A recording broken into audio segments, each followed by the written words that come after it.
Hello दोस्तों, मेरा नाम रोहित और स्वागत है आप सभी को अपने यूट्यूब चैनल बीसी सेंटर में। तो आज की इस वीडियो में आपको हम बताने वाले हैं महात्मा गांधी के अहिंसा संबंधित विचारों का वर्णन करें। ठीक है, मोस्ट इम्पॉर्टेंट क्वेश्चन है, हर एक एग्जाम में पूछा जाता है। ठीक है, तो हम आपको ये बहुत ही आसान तरीके से बताएंगे और एक यही वीडियो नहीं बल्कि हम जितने सारे यूट्यूब चैनल पर वीडियो को अपलोड करते हैं सारा लैंग्वेज मेरा आसान होता है, जो कि आपको एक बार देखने के बाद कन्फर्म है कि आपको समझ में आ जाएगा। ठीक है, तो चलिए दोस्तों क्वेश्चन को स्टार्ट करते हैं। महात्मा गांधी के अहिंसा संबंधित विचारों का वर्णन करें। तो सबसे पहले हम लोग ये समझेंगे कि अहिंसा का अर्थ क्या होता है। ठीक है, अहिंसा का मतलब क्या होता है। तो अहिंसा का मतलब होता है दोस्तों हिंसा नहीं करना, किसी पर गुस्सा नहीं करना। ठीक है, किसी को गलत शब्द नहीं बोलना, है ना। और गांधी जी भी ऐसा ही थे। ठीक है, तो अहिंसा का अर्थ है किसी की हिंसा ना करना, मतलब किसी पर हिंसा ना करना, गुस्सा ना करना, किसी भी प्राणी को मानसिक या शारीरिक चोट ना पहुंचाना, किसी को मतलब परेशान ना करना, किसी को चोट नहीं पहुंचाना, मारपीट ना करना, यही हमारा क्या अहिंसा है। अगर हम इतना करने से बच रहे हैं इसका मतलब हम अहिंसा व्यक्ति हैं। किसी के साथ मारपीट नहीं कर रहे हैं, कोई अगर थोड़ा मोड़ा गलत कर भी दिया तो हम उसको नहीं बोल रहे हैं, नहीं डांट रहे हैं, प्यार से समझाते हैं, तो ये हमारा अहिंसा होता है। ठीक है, चलिए ये आपको बहुत अच्छे तरीके से समझ में आया होगा कि अहिंसा का मतलब होता है हिंसा ना करना, किसी को दुख तकलीफ मारपीट ना पहुंचाना। ठीक है, अब इसमें दो छोटे छोटे पॉइंट है जो गांधी जी ने क्या बताए हैं अहिंसा के बारे में। ठीक है, तो गांधी जी का मानना था कि अहिंसा प्रेम का पर्यायवाची है, मतलब अहिंसा शब्द जो एक प्रेम की जैसा ही है। ठीक है, क्योंकि हम किसी पर हिंसा नहीं करेंगे तो प्रेम की जैसा ही रहेगा ना, तो अहिंसा प्रेम की जैसा ही है। ठीक है, गांधी जी का कहना है कि सभी व्यक्तियों और जीवधारियों के साथ प्रेम का व्यवहार किया जाना चाहिए, मतलब जितने भी सारे दुनिया में व्यक्ति हैं और जीवधारी हैं सभी के साथ क्या किया जाना चाहिए, प्रेम का व्यवहार किया जाना चाहिए, एक दूसरे के साथ मिलजुल करके प्रेम भाव से रहना चाहिए।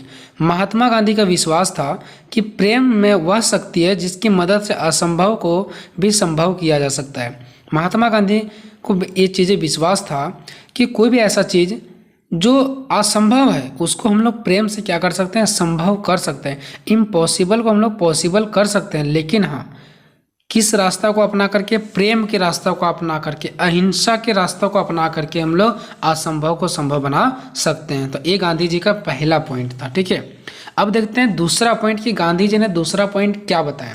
तो दूसरा पॉइंट में गांधी जी ने ये बताया कि अहिंसा में सफल होने के लिए लगन का आवश्यक है। अगर मान लीजिए आप चाहते कि मेरे अंदर अहिंसा की भावना आ जाए, हम किसी के साथ मारपीट ना करें, मेरा मन, मेरा स्वस्थ, मेरा फीलिंग बहुत साफ सुथरा रहे, तो इसके लिए आपको लगन की आवश्यकता है।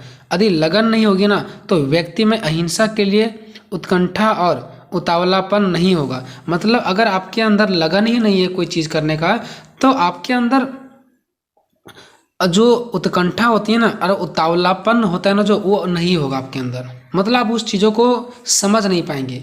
ठीक है, वो चीज़ आपके अंदर अगर लगन नहीं है तो आपके अंदर अहिंसा आ ही नहीं सकता है, आपके अंदर अहिंसा का जज्बा उत्पन्न होगा ही नहीं, है ना।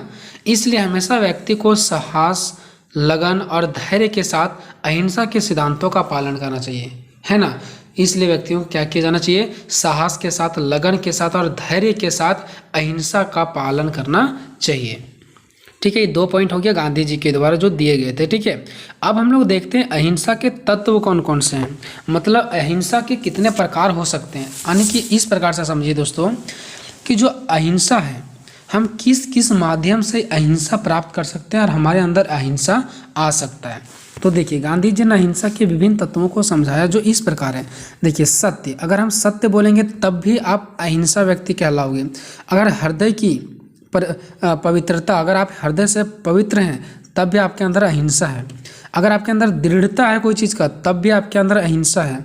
अगर आपके अंदर निर्भीकता है, निर्भरता समझो, ठीक है, तब भी आप अहिंसा हैं। उसके नेक्स्ट अपरिग्रह, प्रेम, उपवास, सब हम लोग एक करके भी समझेंगे यहाँ पे। ठीक है, ये सब चीज़ें क्या हैं। तो फर्स्ट पॉइंट है हमारा सत्य। देखिए पहला, गांधी जी का मानना है कि बिना अहिंसा के सत्य की खोज असंभव है। मतलब क्या कि आप अगर अपने अंदर अहिंसा की मार्ग को लाना चाहते हैं ना तो आप तभी ला सकते हैं जब आपके अंदर सत्य की भावना हो। बिना सत्य की भावना से आप अहिंसा को प्राप्त नहीं कर सकते हैं।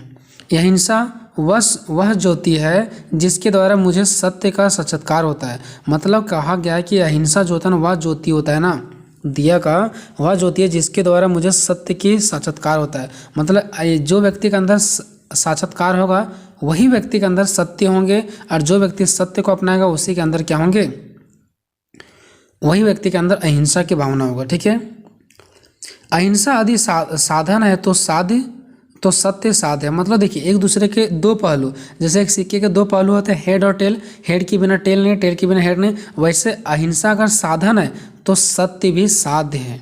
मतलब जिस प्रकार से सिक्के में दो चीज़ होते हैं, पट और चित, वैसे ही एक है हमारा अहिंसा और एक सत्य। ठीक है, वे दोनों को एक ही सिक्के के दो पहलू मानते हैं। अहिंसा के लिए आवश्यक है कि प्रत्येक दशा में सत्य का पालन किया जाना चाहिए, तभी आपके अंदर अहिंसा आएगा।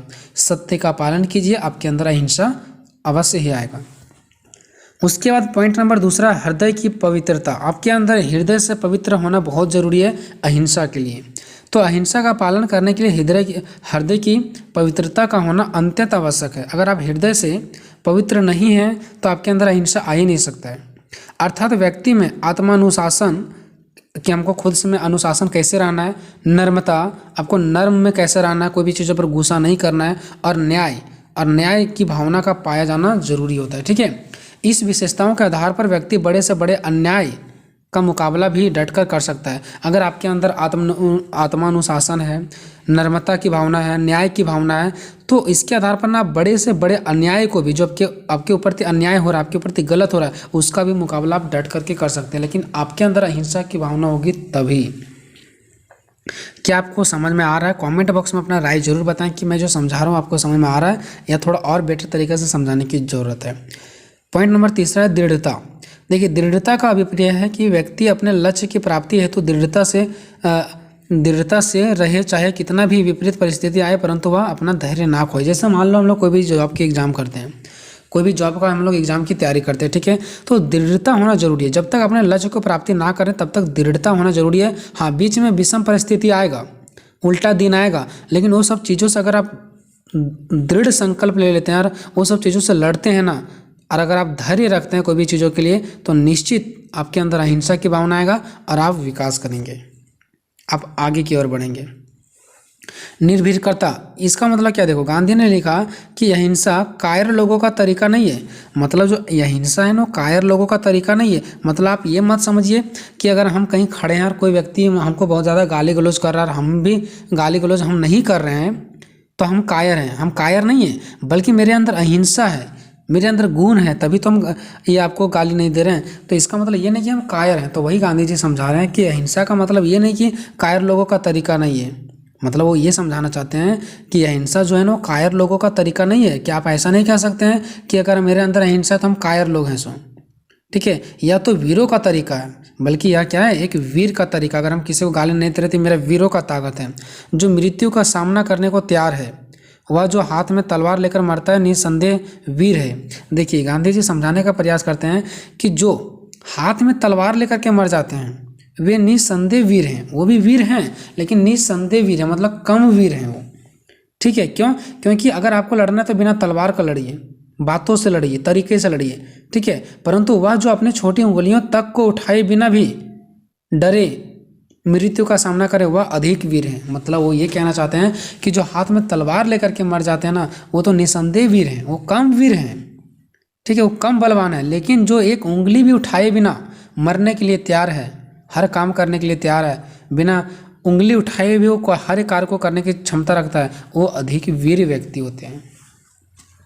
नेक्स्ट है अपरिग्रह। अपरिग्रह का मतलब होता है दोस्तों, केवल उतना ही वस्तुओं को अपने पास रखा जाए जो व्यक्ति की आवश्यकताओं को पूरा करने के लिए पर्याप्त हो। ये नहीं कि लालची की भावना में बहुत ज़्यादा वस्तु को अपने पास रखते हैं, ठीक है, ऐसा नहीं तो फिर आपके अंदर हिंसा की भावना आ जाएगा। अहिंसा की भावना लाने के लिए आप उतना ही अपने पास रखिए जितना आपको ज़रूरत है। लालची व्यक्ति ना तो दूसरे के साथ न्याय कर सकता है और ना ही उसने अन्याय का विरोध करने की सामर्थ्य रहती है।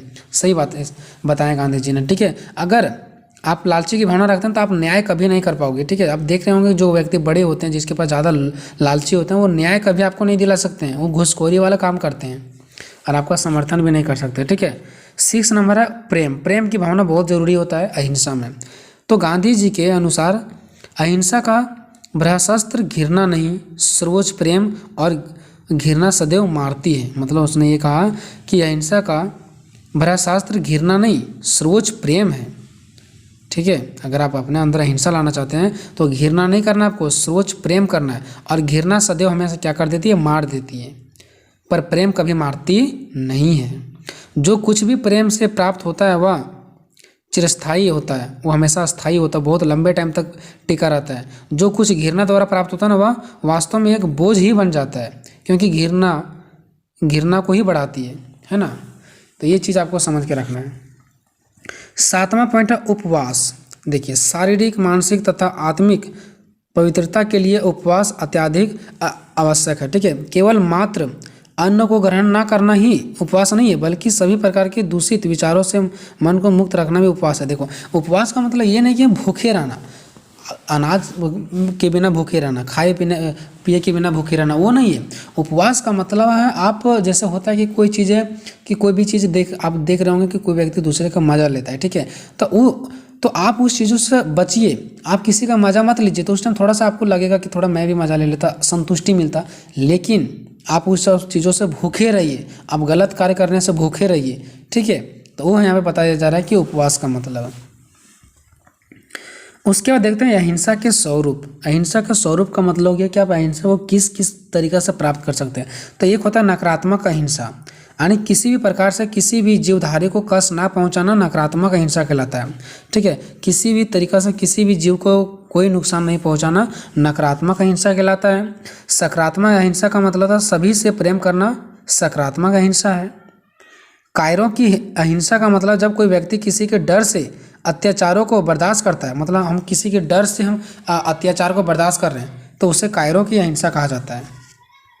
उसका चौथा है दुर्लभों की अहिंसा। नीति के अनुसार कार्य करना दुर्लभ की अहिंसा कहलाता है। नीति के अनुसार, नियम कानून के अनुसार से काम करना दुर्लभों की अहिंसा कहलाती है। और पांचवा वीरों की अहिंसा, यानी शक्तिशाली होते हुए भी अपनी शक्ति का प्रयोग नहीं करना, दंड के अधिकारी होते हुए भी क्षमा कर देना वीरों की अहिंसा का अंतर्गत आता है। ये वीरों की अहिंसा सबसे ज़्यादा इंपॉर्टेंट है कि मेरे पास शक्ति है फिर भी हम अपने शक्ति का प्रयोग नहीं करेंगे, मेरे पास दंड देने का अधिकार है फिर भी हम क्षमा करने का क्या रखेंगे, हौसला रखेंगे। इसी को बोला जाता है वीरों की अहिंसा। तो ये वीडियो था आप लोग के लिए दोस्तों। ये वीडियो आपको कैसा लगा कमेंट बॉक्स में आप लोग जरूर अपना राय बताना, और अगला मैं नेक्स्ट किस टॉपिक से वीडियो लाएं वो भी आप लोग कमेंट बॉक्स में बताना। मिलेंगे नेक्स्ट वीडियो में, तब तक जय हिंद, जय भारत।